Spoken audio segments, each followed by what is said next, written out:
Hi guys, this is Darryl with Lee's Lawn Care Services. How y'all doing on this Wednesday morning? Boy, how about that weather change, huh? I mean, all of a sudden, we was hot on Monday. We woke up Tuesday and it was cold.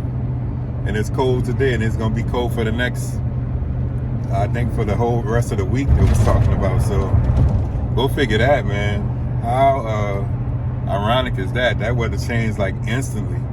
I know one of my other friends on his channel, I checked out his videos, man, he said they woke up to snow. So, you know their season was done. So, yeah, man, how y'all liking this weather? I mean, I was liking it before when it wasn't so hot, but now it's cold. It's actually 54 out here right now. This morning it was like 45 degrees.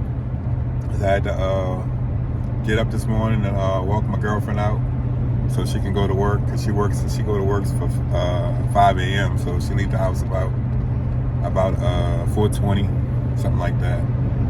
So yeah, man, it's cold. This is a definitely a surprise change in the weather. I was not expecting that. But I wanted to talk to you guys about something right quick, man. This was the second time today. This was the second time that this happened to me within I want to say within a week, maybe a week or 2 week period. Are you getting people coming up to you and trying to sell you stuff? Like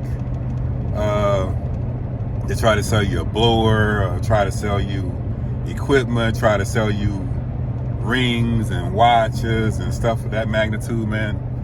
Because it always happens. It happens throughout the year, you know. I'll tell you that. But around this time, it's getting close to Christmas and the holidays, and it happens more often than none. So the first guy that I was cutting the apartment complex, okay? So I was cutting the complex, and this first guy passed through in an old beat up car, and he had another guy in the car with him. And mind you guys, don't never get close to these cars or whatever, because these guys may have guns.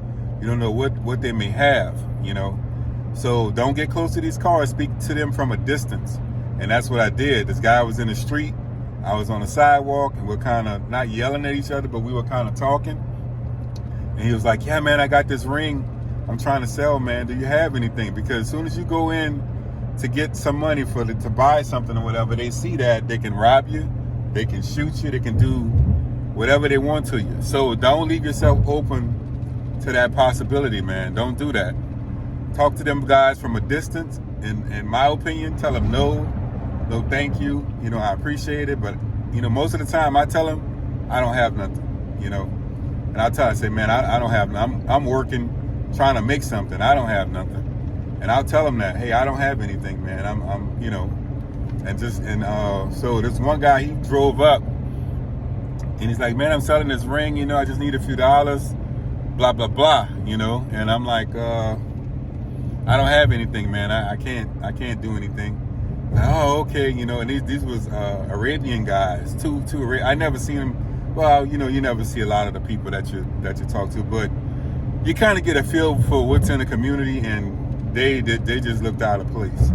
And so I guess they figure, like, they walk up to guys that's cutting grass. They figure, hey, he may have a few dollars on him. Let me get that off of him or whatever.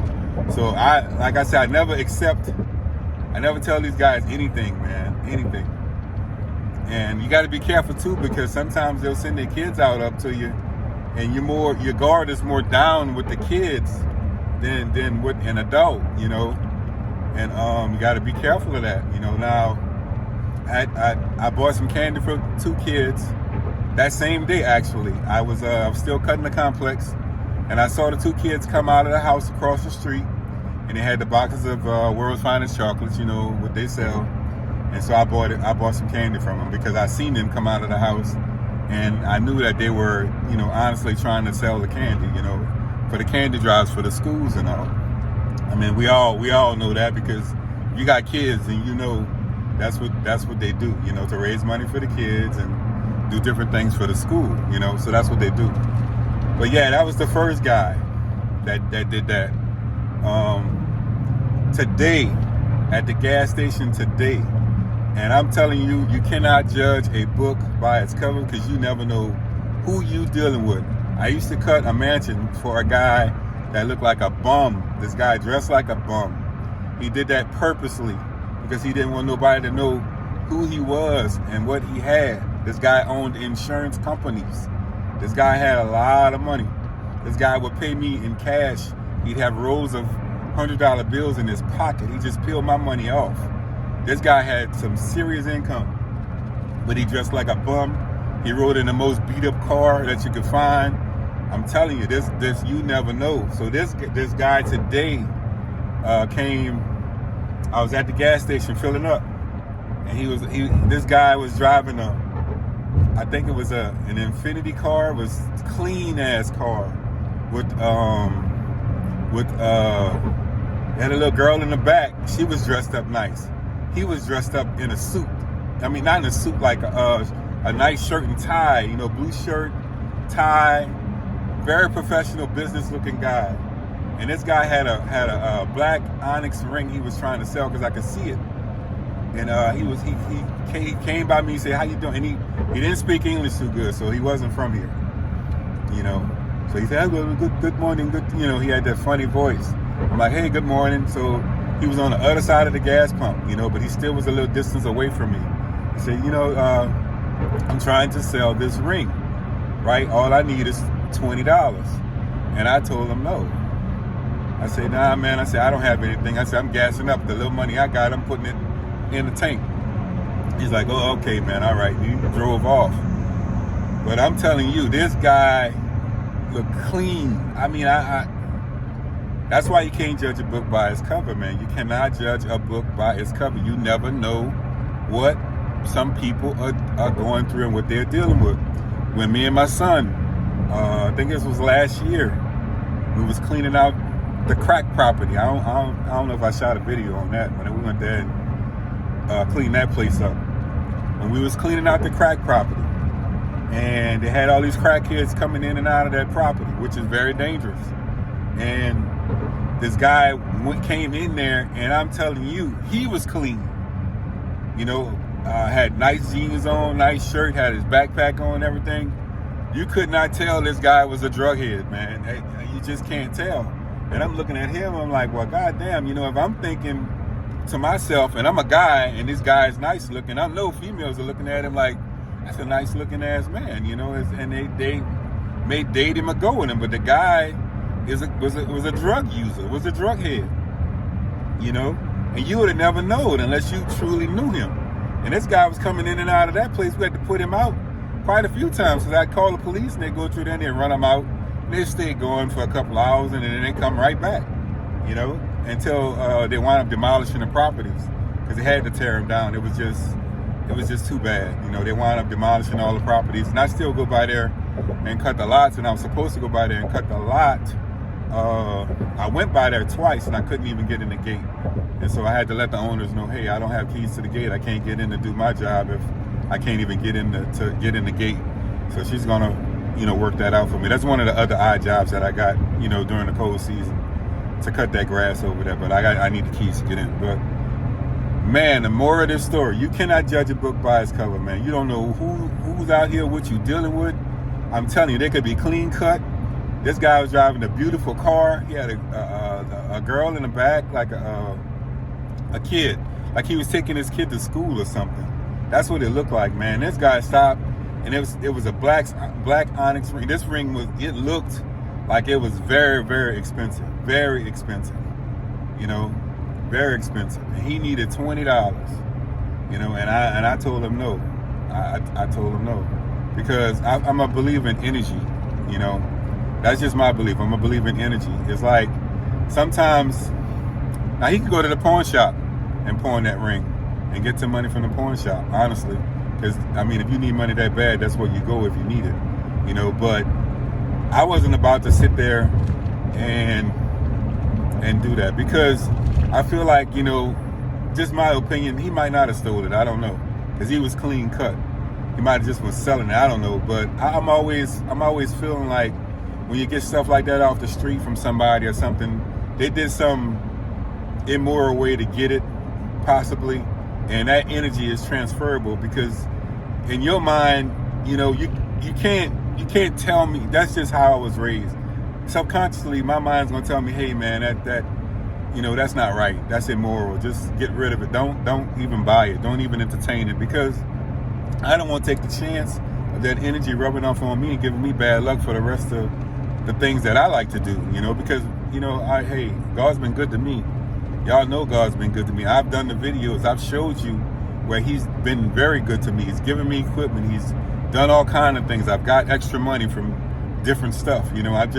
God does me very well. I did the storage complex yesterday.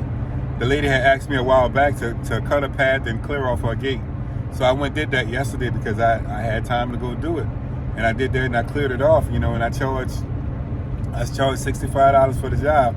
It took me about maybe 30, 45 minutes to do that job. It was simple, but I enjoyed doing it. But what it is, I know her strategy. She wants me to get those facilities, and that's kind of not what I want to do, because there's a guy eating off of that. That's how he eats. That's how he feeds his family. Y'all know me. I'm not one to step on anyone's toes, but any of the odd stuff that the guy's not doing, and she need me to do it, if I got time, I'll do it. That's just how I am. But I'm a big believer in energy, man. And I'm just not a fan of buying something from somebody off the street and not thinking that the energy that comes with buying that piece of equipment or that piece of whatever is not going to transfer to you. Because in your deep down, you knew they got that some kind of way to me illegally. That's just my mindset. So I don't want that energy on me. I don't operate like that. I was talking to my nana this morning, and I told her, I'm like, I try not to deal and stuff like that. And one of the yards I got was because the woman didn't like the way the other guy was cutting, and so she hired me. But in the beginning, when we first had the initial conversation, it wasn't like that. And I told her to keep the guy because at least he's showing up to work to cut the grass. And he might not be on time all the time, but he's showing up to cut the grass. I said, because at the time, everybody was behind. Even I was behind. She said, but I don't, this, that, and the third. But she didn't say that's why she got rid of him. She gave me some other excuse. And then later on, the truth came out that she just didn't like the guy coming there. And, but they got cameras around. Maybe they saw something that they didn't like. I don't know. I'm not the judge of that, but it could possibly very well be something like that, and so I wound up getting that job, and I really didn't want to take that job. And a guy next door, the guy that I do, the construction office owner, he's like, look, if you take the job, fine. If you don't take the job, fine. As long as you continue to do me in the business, I'm good. I said, well, y'all like family, so if y'all sending me somebody, if y'all ask me to go, because they got rental property, and they'll tell me, hey, Daryl, go do this, go do that, I just go do it. And then they usually, they put the bill in when I go to pick the money up, from cutting up the construction office. So that's kind of how we operate, and man, it's just crazy. But yeah, man, I wound up getting her because she, like I said, came out. She didn't like the guy's work, and then she wound up hiring me, and I've been going there for the last couple of months. And I think I charged her more than that guy was getting, and she still pays it. So it is what it is. I'm not arguing, but I didn't push him out. She did that. I'm not gonna be the one. People eat like I eat, man. And if she could do that to him, she could do that to me. That's how I look at it.